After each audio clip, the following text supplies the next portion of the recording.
델타 변이 바이러스가 확산되고 있습니다. 그래서 코로나19 탈출이 당초 예상보다 늦어질 수 있겠다는 지적들이 나오고 있습니다. 전국경제인연합회가 주요국의 대표 경제단체 등 18개 기관으로 설문조사 결과를 발표했는데요. 응답 기관의 절반이 코로나의 이 국지적인 발발로 단기적으로는 경제 성장이 지연될 것이라는 전망이 나오고 있습니다. 그러다 보니 경제 성장률 전망도 보수적일 수밖에 없겠는데요. 절반이 넘는 기관이 IMF가 예상한 올해 세계 경제 성장률인 6%보다 낮은 성장률을 전망했습니다. 무려 마이너스 성장을 예상한 곳도 10개 중에 4개의 기관에 달했는데 이 관건은 바로 백신 접종률입니다.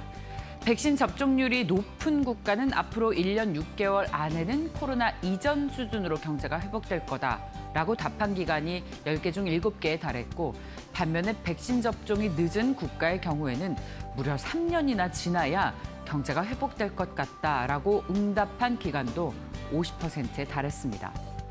자, 그렇다면 본격적으로 테이퍼링은 언제 시작될까요? 미국의 투자은행에게 한국은행이 물었습니다. 미국의 연준이 내년 초에 테이퍼링을 시작하고 내후년인 2023년 하반기에는 기준금리를 인상할 것이라는 예상이 지배적이었습니다. 그런데요, 지난 6월 FOMC 결과를 보고 난 이후 테이퍼링 실행 시점을 바꾼 IB들도 상당히 많았습니다. 그러니까 통화 정책의 조기 정상화 관측이 늘어난 셈인데, 한국은행의 뉴욕 사무소가 물었습니다. 무려 미국의 13개 IB를 대상으로 설문조사를 실시했습니다.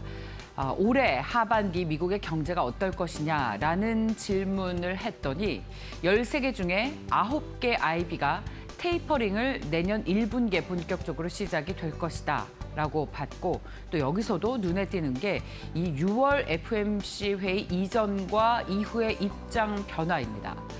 지난 6월 FOMC 회의 이전에는 올해 4분기에 테이퍼링을 예상한 곳이 한 곳에 불과했는데 11곳이 불과했는데, 그런데 6월 FOMC 이후에는 상당히 많은 기관이 테이퍼링을 내년 초에는 실시할 것이다라는 것으로 입장을 바꾼 겁니다. 기준금리 인상 시점은 2023년 하반기 13개 중에 9개 기관으로 가장 많이 지목을 했습니다. 그중에서 한 곳 정도는 2022년 하반기에 본격적으로 기준금리를 인상할 것이다라고 이야기를 했는데요. 자, 여기서 주목할 것은 6월 FOMC 이후에 다수의 의견이 바뀌었다는 것입니다. 이 한국은행에 따르면 IB 등 주요 기관들이 미국 경제가 올해 하반기에도 빠른 경제 성장을 보여서 연간 GDP 성장률이 1984년 7.2%를 기록한 이후 최고 수준인 7% 안팎을 기록할 것이라고 예상을 하고 있습니다. 그렇기 때문에 테이퍼링 시점도 빨라질 것이라는 예상이 나올 수밖에 없겠죠.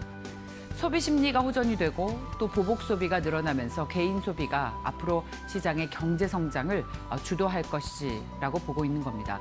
여기다 주택 투자, 정부 지출도 늘면서 성장을 뒷받침할 것이라는 설명인데, 지난 금요일 우리가 미국에서 확인을 했듯이 고용 상황도 빠르게 증가하고 있죠. 그리고 물가도 이에 따라서 내년 초까지 높은 오름세를 보일 것이라는 관측 속에서 내년 초에는 본격적으로 테이퍼링, 그리고 2023년에는 기준금리도 인상할 것이라는 전망이 지배적이라는 설문조사가 한국은행에서 나왔습니다. 자, 다음은 현대차 소식 보겠습니다. 현대차가 리튬 메탈 배터리 개발사인 솔리드 에너지 시스템에 1억 달러, 우리 돈으로 약 1,136억 원을 투자했다는 소식이 전해졌습니다. 현대차가 최근 솔리드 에너지와 지분 투자 계약을 맺었는데, 지난 2012년에 미국 MIT 연구소 스타트업에서 시작한 솔리드 에너지는 현재 리튬이온 배터리의 단점을 보완하는 차세대 배터리인 리튬 메탈 배터리 시제품 개발에 성공한 회사입니다. 이런 기술력을 바탕으로 지난 3월에는 GM과 공동 연구 개발을 하기도 했는데, 솔리드 에너지와 GM은 버스턴 인근에 2023년까지 리튬 메탈 배터리 시험 생산 공장을 설립할 예정이고, 2025년에는 최종 상용화를 목표로 하고 있습니다. 국내에서는 이미 SK가 2018년 솔리드 에너지에 300억 원을 투자한 데 이어서 지난 5월에는 400억 원을 추가로 투자를 한 바 있습니다. 여기에 싱가포르 국부 펀드인 테마섹 참여차인 CEO도 3대 주주 지위를 확보했습니다. 현대차는 이번 투자로 배터리 내재화 전략을 강화할 것 같습니다. 자, 현대차가 2027년 차세대 배터리인 전고체 배터리 양산을 목표로 올해 초에 연구개발본부 내에 차세대 배터리 개발을 위한 연구진을 대폭 강화하고 전고체 배터리 개발에 주목하고 있다는 소식도 전해지고 있어서 앞으로 경쟁력이 더 커질 것 같습니다. 그런데 이 전기차 가격의 상당 부분을 차지한다는 배터리 가격은 해가 갈수록 떨어지고 있다는 소식도 함께 전해지고 있는데요.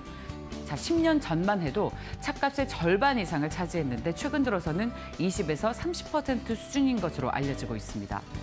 전기차 배터리 가격은 10년 전과 비교해봤을 때 8분의 1 수준으로 떨어졌는데 수출 단가도 하향 추세가 뚜렷합니다. 전기차 배터리로 많이 쓰이는 리튬이온 배터리의 국내 수출 물량과 금액으로 추산해보면 2019년 기준으로 톤당 381만 달러 수준에서 올해는 321만 달러로 16%가량 떨어졌습니다. 지난해에는 코로나19로 전기차 수요가 줄어들면서 장초 예상했던 것보다 가격이 더 낮아졌는데 전기차 수요가 늘고 있는 올해 들어서도 하락세가 계속해서 이어지고 있습니다. 자, 다음 소식 보겠습니다. 이번 달 베타 서비스 오픈을 준비하고 있는 싸이월드가 그동안 FX 기어와 함께 제작해온 싸이월드 3D 미니룸 메이킹 영상을 공식 유튜브 채널에서 공개했는데요. 여기서 공개된 영상을 보면 싸이월드 3D 미니룸의 메이킹 영상 속에 그동안 2D였던 미니룸이 모바일상에서 최초로 3D 미니룸으로 만들어지는 과정이 담겨 있습니다. 싸이월드 제로 Z 대표는 싸이월드 부활을 위해서 달려온 지난 6개월간 총 무려 70억 원이 투입이 됐다고 하고요. 앞으로 계속해서 이 연구개발 비용을 투입할 것이라면서 국민의 추억을 다시 연다는 사명감으로 달리고 있다라고 말했습니다. 바뀐 싸이월드 3D 미니룸 기대됩니다. 자, 마지막 소식 보겠습니다. 아마 올해 하반기에 가장 큰 뉴스일 것 같고 여러분들께도 지속적으로 이 소식 전해드릴 것 같습니다. 공모청약 대여들이 질비하게 대기하고 있죠. 7월에는 먼저 코로나19 진단키트 업체인 ST바이오센서와 카카오뱅크 청약이 예정돼 있고 8월에는 크래프톤, 카카오페이가 증시에 상장됩니다. 또 LG에너지솔루션도 올해 하반기에 공모 청약을 받을 예정이죠. 이 조 단위의 공모가 줄지어 진행이 되는 만큼 올 한 해 IPO 조달 금액이 역대 최대치를 기록을 할 것 같습니다. 먼저 국내 최대 코로나19 진단키트 개발사인 ST바이오센서는 오는 5일부터 6일까지 수요 예측을 통해서 공모가를 산정한 뒤에 8일부터 이틀간 일반 공모 청약을 진행을 합니다. 코로나19 확산 이후 급속도로 성장하면서 주목을 많이 받았죠. 1분기 매출과 영업이익이 무려 1조 1,791억 원의 이익은 5,763억 원 기록하고 있습니다. 올해 하반기 IPO 대여로 꼽히는 크래프톤과 카카오페이도 8월 첫째 주에 나란히 일반 공모주 청약 일정에 들어가죠. 크래프톤은 2일에서 3일 그리고 4일에서 5일에는 카카오페이 청약이 예정돼 있고 이들의 희망 공모가 상단 기준 시가총액이 약 24조 7,800억 원 그리고 카카오뱅크는 12조 원 정도입니다.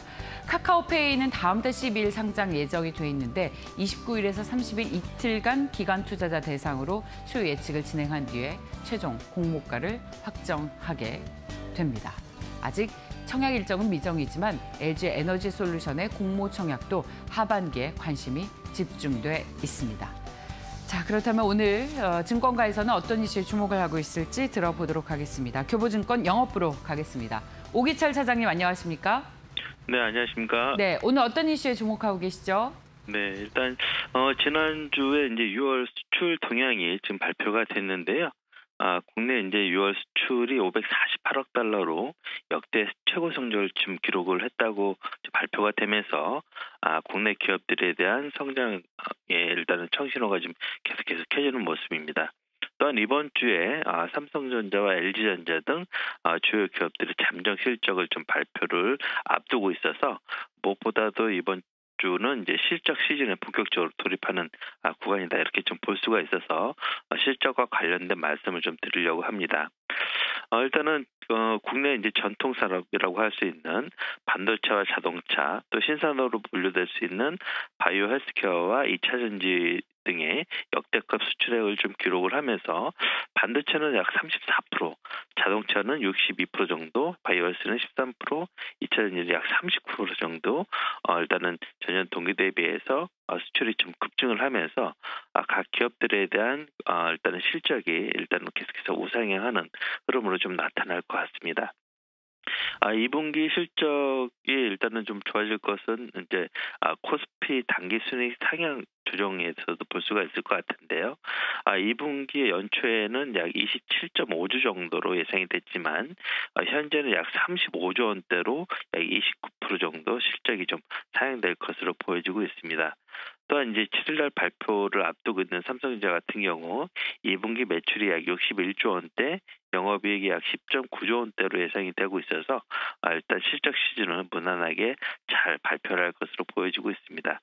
다만 최근에 이제 계속해서 변이 바이러스 확산에 대한 우려와 인플레이션, 그다음 금리 인상 이런 등의 불안 요인은 있겠지만 이런 요인들을 불구하고서라도 시장은 계속해서 우상향할 수 있는 요인들이 상당히 많다. 일단 이렇게 볼 수 있을 것 같고요. 또한 이제 수출 증가 섹터 업등에 대해서 분할을 해서 계속해서 매수하시는 전략이 유효할 것으로 보입니다.